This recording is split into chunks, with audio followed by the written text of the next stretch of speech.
Hello, I am Dr. Érika Melek Delgado. I am one of the directors of Freedom Narratives with Professor Paul Lovejoy. I'm also part of the board of directors of Work with Web.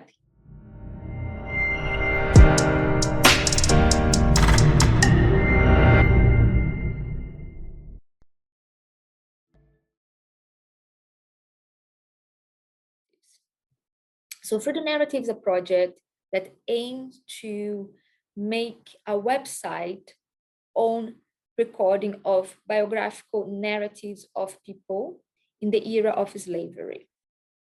So we are not a project that aims recording just names or a project who aims to record logs of documents, but we aim to record narratives. So how this is done? The heart of the project is through events. So we know that someone was born and that know this person's name, and this person has the all necessary information to be part of the project. So we started to record all the events this person have lived that we know about it. And we try to record events such as birth, that sometimes we can do and be very specific, talking about the village or the area that this person was born. But sometimes we can't be that specific and we need to go a little bit wider and talk about the big region where this person came from. And from that, we follow the events we have recorded about this person. That can be this person were baptized or anything related to their childhood, or unfortunately events such as capture as a slave, being embarked in a vessel, disembarked, sold, and in many times as well get their freedom, of course, based on different formats. So the aim of the project is to be able to follow this lifetime of this person. Doing that, we know that sometimes to be able to have this event, we needed to go through two different ways. One is, of course, the original source where that event is recorded, but the other way is through historical bibliography produced by historians, such as books, articles, and so on. So when you go to our website, you'll be able to access this information, and that would be clearly displayed. What is part of the original source, what information came from original source, and what information we call imputed, that came from a conclusion of a historian. That can be, of course, based on the understanding what the sources mean, or a conclusion of a larger research that talks a lot about the context where this person was from. So following that, other thing that Freedom Narratives will be able to do is connect people. And we do that in three different layers. The first layer is we aim to be able to connect, of course, that we know everyone that this person had a relationship with. And this can be maybe kinship, their mothers, aunts, uncle, or can be people that this person met during their life, such as friends, someone that this person worked with. In many cases, of course, there's slave owner. And but we also wanted to be able to record that connection that this person probably had with other people that we're not sure if they knew.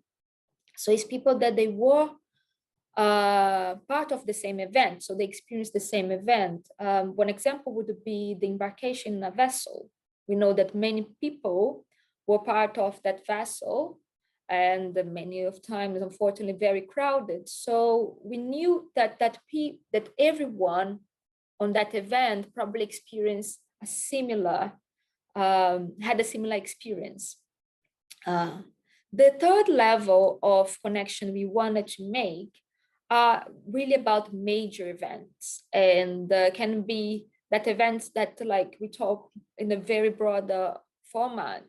So for instance, everybody that were born, of course, in West Africa and born in Brazil during the abolition of slavery. And when the law passed and everybody became free, of course. But like the idea is like to be able to know everyone that experienced that very large event. So you understand, we are going to do this in 3 different levels. So with that, we would be able to map people movement, we'll be able to map connections, we'll be able to have a very interesting larger perspective of all those people lives. So going first, because we are very interested on someone's life, going to the very detailed information about this person's life, but going to a very broader perspective of that movement. And I think what we'd be able to come from that, it's knowing that a lot of people had a connection you would never imagine it to. And also being able to connect and create a beautiful perspective of a person's life, showing all the affections that they had. So through the narratives to do that, they do have their own research team, an incredible one, but we also have collaborators. So those collaborators are historians that develop their own research, and they also have their own database on people's information. So we invite those people to publish their sources in the Narratives website. And with that, we enrich our database, having a more diverse information. And of course, in having like a beautiful group of expertise, historians, but we also aim with that to show the diversity of research that's being developed. Freedom narratives in that sense also aims, when you are doing your research in the database, being able to search the whole website, but also if you wish to search a specific collection that is one of our collaborators. And that, of course, would be a much more focused, probably in a period or in a region. So you have these 2 options. Something that follows with our methodology as well, it's the idea that we can present the digital copies of primary sources. We are not a digital archive and we don't aim to be one, but like we wish as well to be able to present to the users the digital copy when it is available. One of the points is because we know that sometimes it's very hard for users, especially in some specific countries, to be able to access a lot of digital archives that need some special ID to enter and so on. So we wanted to make these available and like be a place where you gather all that together. We, as I said, are not a digital archive, and we just aim to be this bridge. When we entered our full sources from these original sources, we also entered our full metadata where the users would be able to find all the specific information, and mainly to be able to know where that source comes from and access it and go to the original place that, of course, will be the physical archive, but it can be also like another digital archive where that information is properly gathered together. So with the narratives, this is the aiming that we wish to achieve.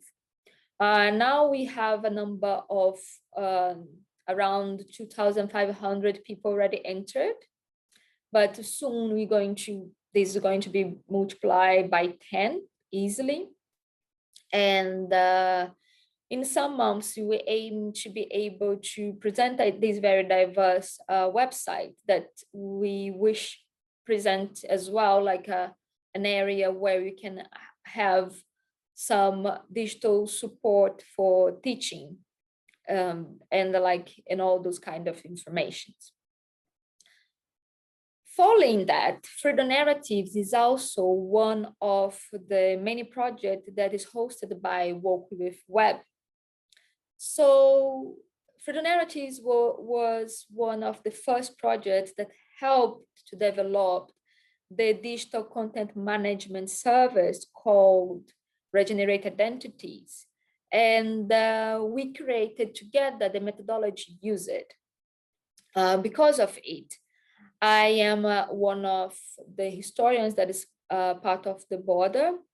And my aim on this is to support future projects and the principal investigators that approach Work with Web and wish to have that digital humanities project hosted by us. I will be giving my support in the sense of helping them when, of course, necessary to develop a digital methodology for that specific data. Regenerate Identity is a very multiple and management service that can hold different information. For instance, Freedom Narratives is a website that focus on like life trajectories, but there are other websites hosted by Work with Web that follows a more specific guidance, such as Liberate African, that has the logs of the vessels and the like naming information of the people that were inside, but other websites that talks about more scarification and so on. So it's different. There are different formats of sources that can be recorded and hosted by Work with Web. So I wish I can welcome all the projects and support them to think the best methodology to be used for that aim on having that digital humanities project online.